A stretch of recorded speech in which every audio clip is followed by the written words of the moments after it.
அப்ப அந்த அரங்கமே பாத்தீங்கன்னா ஒரு 10 நிமிடத்துக்கு மேலாக உற்சாகம் வந்தது, கைதட்டல் இருந்தது. ஏன் அப்படின்னா சுவாமி விவேகானந்தர் இந்த தேசத்தை சகோதர சகோதரியாக பாவிக்கக்கூடிய எண்ணத்தை வெளிப்படுத்தியிருக்கிறார், அவருடைய தத்துவத்தை வெளிப்படுத்தியிருக்கிறார். இங்க இருக்கக்கூடிய மதம், அவர் பேசுற பேச்சுல இங்க இருக்கக்கூடிய மதங்கள் எல்லாம் தாய் மதம் என்று சொன்னால் அந்த தாய் மதத்துக்கு எல்லாம் தாய் மதமா இருக்கக்கூடியது சொன்னார். அப்படிப்பட்ட தேசத்திலிருந்து வந்திருக்கிறேன் அப்படின்னு தன்னுடைய தேசத்தை பற்றி பெருமையை பேசுறார்.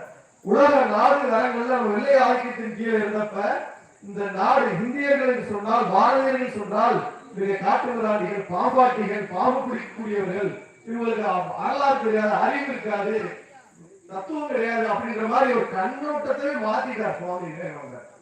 அப்படிப்பட்ட சுவாமி விவேகானந்தர் அவருடைய பிறந்தநாள் நாளைக்கு நம்ம ஜனவரி 12. சுவாமி விவேகானந்தருடைய பிறந்தநாள நம்ம இங்க இருக்கக்கூடிய எல்லாருமே இளைஞருடைய எழுச்சி தினமாக கொண்டாடுறோம்.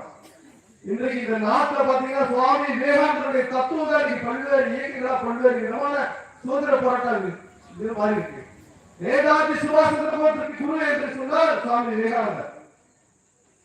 சுவாமி விவேகானந்தர் மட்டும் இருந்திருந்தால், அவருடைய காலகட்டத்தில் வாழ்ந்திருந்தால், அவருடைய கால பிரமாணங்களை கல்வி அவருக்கு பணியை செய்திருப்பேன் அப்படின்னு சொன்னவர் நேதாஜி சுபாஷ் சந்திர போஸ்.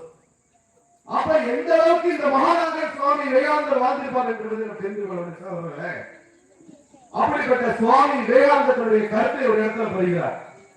இந்த நாட்டில் இந்த பண்பாட்டையும் நேசிக்கூடிய, இந்த பண்பாட்டில் வாழக்கூடிய இந்துக்களாக இருக்கக்கூடிய நாம் இந்த பண்பாட்டை விட்டு விலகி வேறொருவருக்கு செல்லும் என்று சொன்னால் நம்ம எண்ணிக்கையில ஒரு நபர் குறைந்து விட்டார் என்ற அர்த்தம் கிடையாது. நம்ம கூட்டத்தில் நமக்காக ஒரு எதிரியை உருவாக்கி விட்டோம் என்பதுதான் அர்த்தம் அப்படின்னு சுவாமி விவேகானந்தர் சொல்லியிருக்கிறார். இது உங்களுக்கு புரியவே நினைக்கிறேன். நம்ம கூட்டத்தில் இருந்து கிறிஸ்தவராகவோ முஸ்லீமாகவோ யாராவது ஒருவர் மதமாறி விட்டார் என்று சொன்னால் நம்ம கூட்டத்திலிருந்து ஒரு எண்ணிக்கை குறைந்து விட்டதாக அர்த்தம் கிடையாது. அவர்கள் இந்த தேசத்திற்காக, இந்த தர்மத்திற்காக எதிரானவர்கள், அவர்கள் எதிராக செயல்படுவார்கள், அவர்கள் எதிரிகள் அப்படின்ற விஷயத்தை சொல்லியிருக்கிறார் சுவாமி விவேகானந்தர் சொல்லியிருக்கிறார். ஆக சகோதர சகோதரிகள் இருக்கக்கூடிய பெரியவர்களே, கோவில் பூசாரிகளே, ஒரு காலம் தன்னுடைய பகுதிகளை மதமாற்றத்தை அனுமதிக்க கூடாது. அதுக்குதான் அந்த தீர்மானம் சொன்னார்கள். நம்முடைய குழந்தைகளுக்கு நம்முடைய பெற்றோர்கள் நம்முடைய தர்மத்தை சொல்லிக் கொடுக்கணும், நம்முடைய பண்பாட்டை சொல்லிக் கொடுக்கணும், நம்ம கோவில் முறைகளை சொல்லிக் கொடுக்கணும், உறவு முறைகளை சொல்லிக் கொடுக்கணும், பெற்றோர்கள் வாழ்க்கை சொல்லிக் கொடுக்கணும் அப்படிங்கிற விஷயத்தை அருமையாக நம்ம தீர்மானத்தை அவங்க சொன்னார். அதனால நம்ம அந்த விஷயங்களை கடைபிடிக்கணும் அப்படின்றது சொல்லிக்கிறேன். அதே போல சகோதர சகோதரிகளே, ஒரு மாணவன், ஒரு இளைஞர், குழந்தைகள் தேசபக்தி மிக்கவர்களாக வாழ வேண்டும் என்பதற்கு ஒரு உதாரணம், ஒரே ஒரு உதாரணம் நான் சொல்லிக்கிறேன். இங்க சொன்னே சுதந்திர போராட்ட வீரர்கள் சொன்னோடனே தம்பி ஒருத்தர் கூட்டத்தில் ஒரு விஜய் சொல்லிட்டாப்ல. அந்த அளவுக்கு தான் நம்முடைய குழந்தைகளுக்கு நம்முடைய வரலாறு சொல்லித்தரோம். அந்த அளவுக்கு தான் நம்ம இருக்கோம். இது இந்த நிலை மாற வேண்டும் என்பதுதான் இருக்கும். இந்த நாட்டினுடைய விடுதலைக்காக, இந்த நாட்டினுடைய சுதந்திரத்திற்காக எண்ணற்ற பேர் உயிர் தியாகம் செய்திருக்காங்க, ரத்தம் சிந்தியிருக்காங்க.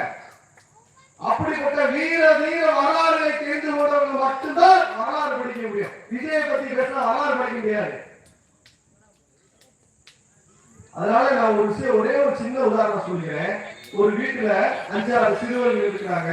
அப்ப 5-6 சிறுவர்கள்ல ஒரு சிறுவர் என்ன சொல்றாங்க, நான் படிச்சு டாக்டர் ஆவேன், ஒரு சிறுவர் படிச்சு வக்கீல் ஆவேன், ஒரு சிறுவர் என்ன சொல்றாங்க, நான் படிச்சு இந்த மாதிரி வாத்தியார போவேன் அப்படின்னு தன்னை பெருமையா பேசிக்கிட்டே இருக்கிறாங்க. நான் படிச்சு சம்பாதிப்பேன், குடும்பம் பார்த்துவேன் அப்படின்னு நம்மளே சொல்லிட்டு இருக்காங்க. ஒரு சிலர் மட்டுமே நான் படிப்பேன், பெரிய சம்பாதிப்பேன், நான் அப்படியே சொல்லிட்டு இருக்கேன். எல்லாரும் எனக்காக அப்படின்னு பேசிட்டு இருக்காரு. அப்ப அந்த அம்மா கூப்பிட்டு, என்னப்பா நீ என்ன அப்படி சொல்றேன்னு, நான் படிப்பேன், நல்லா படிச்சு பெரிய வருவேன், பெரிய தலைவனா வருவேன் அப்படின்லாம் சொல்லியிருக்கிறாரு.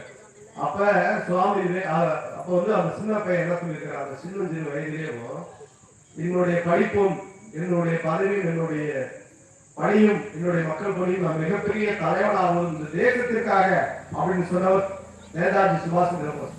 சொன்னது அந்த சிறு வயதிலே அவருக்கு ஏற்பட்ட சிந்தனை.